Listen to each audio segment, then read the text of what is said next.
તમારે જ્યારે ફેલિયર આવે, સેટબેક આવે, ત્યારે વિચારવાનું કે મારી પાસે જે રિસોર્સિસ હતા એ બધા મેં કામે લગાડેલા. હા, બસ તો હવે જે પરિણામ આવ્યું મારે સ્વીકારવાનું, કારણ કે આનાથી વધારે તો કઈ રિસોર્સિસ લગાડવાનો હતો. એક્સેપ્ટન્સ નથી ને એટલે સ્ટ્રેસ છે. કોર્પોરેટમાં જ પ્રોબ્લેમ છે. દે don't accept and they experience stress. તણાવ કેમ આવે છે? આપણે સ્વીકારતા નથી એટલે. સ્વીકાર લેવું પડે. હા, મારો દીકરો પણ 22 વર્ષની ઉંમરે MBA થયા પછી રોડ એક્સિડન્ટમાં મૃત્યુ થઈ શકે છે. એમ આઈ રાઈટ ઓર રોંગ? અહીંયા હાથ ઊંચો કરો, કઠણ પડશે. આવી ઘટના તમારા સગાવાલામાં, પડોશીમાં, સમાજમાં ક્યાંક સાંભળી વાંચી છે કે યુવાન દીકરો એક્સિડન્ટમાં ઓફ થઈ ગયો એવું? હા કે ના? તો એ ઘટના તમારા ઘરમાં બની શકે છે? એક્સેપ્ટ. જીવનના મોટા 10 દુઃખ ચિઠ્ઠીમાં લખી રાખવાના, એમાંથી 2 ટીક કરવાના. બધાને આવે છે. Nobody can escape. છૂટાછેડા હોય, ધંધો ભાંગી જાય, નોકરી છૂટી જાય. અમારે એક મિત્ર છે, અત્યારે ત્યાં હૈદરાબાદ રહે છે. એ રશિયામાં એને એટલી મોટી જોબ હતી કે દર અઠવાડિયે દિલ્હીથી મોસ્કો અપડાઉન કરતા હતા. ખબર પડી? દર શુક્રવારે સાંજે મોસ્કોથી નીકળીને દિલ્હી આવી જાય પોતાના પરિવાર સાથે, અને સોમવારે સવારે પાછા દિલ્હીથી મોસ્કો જાય. હવે એમની જોબ ત્યાંથી છૂટી ગઈ. હોશિયાર, અનુભવ 20 વર્ષનો, છતાં 3.5 વર્ષ સુધી બીજી જોબ ના મળી. કોઈ પણ માણસે ડિપ્રેશન આવે. એટલે સંજોગો, પરિસ્થિતિ, કોઈ અભિમાન નથી રાખવાનું કે આપણે હોશિયાર છીએ, આવડતવાળા છીએ એટલે આજીવન આપણી પાસે કામ રહેશે.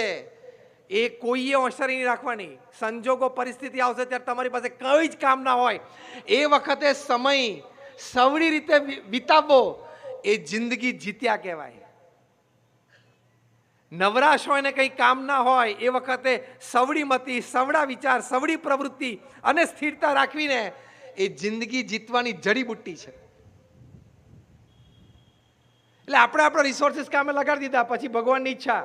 અને ત્રીજું વાક્ય પ્રમુખ સ્વામી મહારાજ બોલ્યા, સીધા ડિટર્મિનેશન. પ્રમુખ સ્વામી મહારાજે કહ્યું કે આપણે નક્કી કર્યું છે કે ત્યાં મંદિર કરવું છે એટલે કરવું તો છે જ. બીજી જમીન શોધવા માંડો. બીજી જમીન શોધી નિસ્તનમાં મંદિર કર્યું. અને 1995માં જ્યારે ઉદ્ઘાટિત પ્રમુખ સ્વામી મહારાજે કર્યું ત્યારે રીડર્સ ડાયજેસ્ટે લખ્યું કે it is the 8th wonder of the world. દુનિયાની 8મી અજાયબી છે. એવું કાર્ય કર્યું. એટલે તમારા કાર્યક્ષેત્રમાં સંજોગો અને પરિસ્થિતિ પ્રતિકૂળ ઊભા થાય ત્યારે આ 3 વિચાર રાખવાના. એ જિંદગી જીતવાની જડીબુટ્ટી છે. એક, ભગવાનની ઈચ્છા. બીજું, મેં મારી શક્તિ, આવડત, હોશિયારી, બધા રિસોર્સિસ કામે લગાડી દીધા, હવે જે પરિણામ આવ્યું હું સ્વીકારું છું. અને ત્રીજું, મેં નક્કી કર્યું છે કે આ કામ કરવું છે એટલે કરવું તો છે જ. બીજી રીતે કરશું, ડાયવર્ઝનમાંથી કરશું ખરા. એવી રીતે સંબંધોમાં એક ફોર્મ્યુલા હું ઘણી વખત શીખવાડું છું. એ ફોર્મ્યુલા છે 40-30-20-10. તમે નક્કી કરેલા જીવનના સંબંધોને, તમે નક્કી કરેલા કામ, એમાંથી 40% તમારા ધાર્યા પ્રમાણે થશે. Enjoy it. તમે નક્કી કરેલા સંબંધો અને કામ, એમાંથી 30% એવા હશે કે તમારે એક્સ્ટ્રા એનર્જી પંપ કરવી પડશે ત્યારે એ મેન્ટેન થશે. સંબંધોમાં એને માન વધારે આપવું પડશે, કામમાં રિસોર્સિસ વધારે મૂકવા પડશે. 10 કરોડનો પ્રોજેક્ટ નક્કી કરેલો અને પૂરો થાય ત્યારે 14 કરોડ અડી જાય. રિસોર્સિસ વધારે મૂકવા પડશે. એ 30%. કેટલા થયા? 40 ને 30 70. બીજા 20% સંબંધો અને કામ પૃથ્વી ઉપર બગાડવા માટે જ સર્જાય છે. Accept it. સ્વીકારી લેવાના. કેમ એણે મારી સાથે આવું કર્યું? હવે તારે શું કરવું છે? બોલ. તારી જોડે નહોતું થવું જોઈતું, થયું. હવે શું કરવું છે? You have only 2 choice. Don't accept and cry. Second choice, accept and smile. Choice તમારી છે. જિંદગીમાં ચોઇસ બરોબર રાખવી કે સંજોગો અને પરિસ્થિતિ પ્રતિકૂળ થાય ત્યારે મારે એ નથી સ્વીકારીને રડતા રહેવું છે ને તણાવમાં રહેવું છે, કે સ્વીકારી લઉં કે હા, આ પણ મારા જીવનનો એક ભાગ છે અને ઊભા થવાનો પ્રયત્ન કરવો છે. આ 2 જ ચોઇસ છે. એમાંથી કઈ ચોઇસ રાખવી જોઈએ? 1 નંબરની કે 2 નંબરની? કઈ ચોઇસ રાખવાની? યસ, 2 નંબરની. એટલે સમજ, છેલ્લા 10%. હવે સાંભળજો. હવે એમને તો ખાલી તપાસ જ કરવાની હતી કેસની, સંડોવણી કોઈ હતી નહીં. પ્રમુખ સ્વામી મહારાજ એમનો હાથ પકડીને કીધું કે કાર્ય તમે નિષ્ઠાપૂર્વક કરો છો પ્રામાણિકતાથી કરો છો, પણ સાથે ત્રીજી આ વાત રાખો કે ભગવાન કરતા હરતા છે, એમની ઈચ્છા પ્રમાણે કાર્ય થશે તો તમને આ સ્ટ્રેસ નહીં રહે. વર્ષો પછી એ પ્રમુખ સ્વામી મહારાજને અમદાવાદમાં મળે ત્યારે કહ્યું, સ્વામી તમારી આ શીખ એ મારા જીવન માટે સોનાની બની રહી. મેં જ્યારથી આ સમજણ તમારા શબ્દે રાખી કે ભગવાનની ઈચ્છાથી બધું થાય છે, આપણે આપણી પૂરી મહેનત કરી લેવી, એટલી હળવાશ રહે છે ને રાત્રે સારી ઊંઘ આવે છે. જો ભગવાન કરતા હરતા માનીએ તો સ્થિરતા રહે. તો આ 4 વાત છે એ જિંદગી જીવવાની જડીબુટ્ટી છે. પ્રથમ, વ્યક્તિઓ સાથેના આપણા સારા સંબંધો. બીજી વાત, આપણા કાર્યક્ષેત્રમાં આપણા કાર્યમાં પુરુષાર્થ, નિપુણતા, નીતિમત્તા, પ્રામાણિકતા. ત્રીજી વાત, સંજોગો અને પરિસ્થિતિ જીવનમાં બને ત્યારે સકારાત્મક અભિગમ, સવડીમતી એ હંમેશા રાખવી. કારણ કે અંગ્રેજીમાં એક કહેવત છે, there is always a sunrise after the dark night. અત્યારે અંધારું છે પણ સૂર્યોદય પણ હમણાં 6 કલાક પછી થવાનો જ છે, 7 કલાક પછી સવાર થવાનો જ છે. એટલે દરેક અંધકાર પછી એક સૂર્યોદય હોય છે. એ સકારાત્મક, સવડીમતી. અને છેલ્લી ચોથી વાત, ભગવાન પ્રત્યેની શ્રદ્ધા. તો આ 4 વાત છે જીવન જીવવાની જડીબુટ્ટી છે. મારી સાથે રિપીટ કરજો.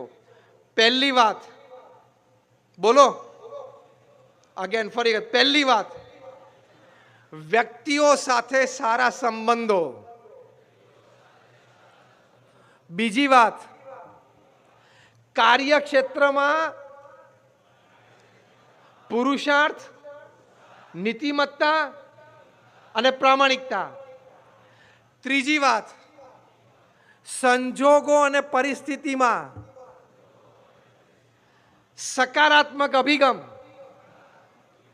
ચોથી વાત, છેલ્લા 10% સંબંધો એ સ્પર્ધામાં અથવા દુશ્મનાવટમાં પરિવર્તિત થવા જ સર્જાયેલા છે, ટેકલ કરવા પડશે.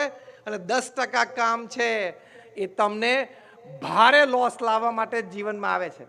આ 40-30-20-10 રેશિયો બધાને એપ્લિકેબલ છે, સ્વીકારવાનો. અને ચોથી અને છેલ્લી વાત, જિંદગી જીવવાની જડીબુટ્ટીમાં ભગવાન પ્રત્યેની શ્રદ્ધા. પ્રમુખ સ્વામી મહારાજના જીવનનું સૌથી મોટું બળ હતું એ ભગવાન પ્રત્યેની શ્રદ્ધા હતી. પ્રમુખ સ્વામી મહારાજ હૃદયથી એક વાત માનતા કે ભગવાન કરતા હરતા છે, હું નથી.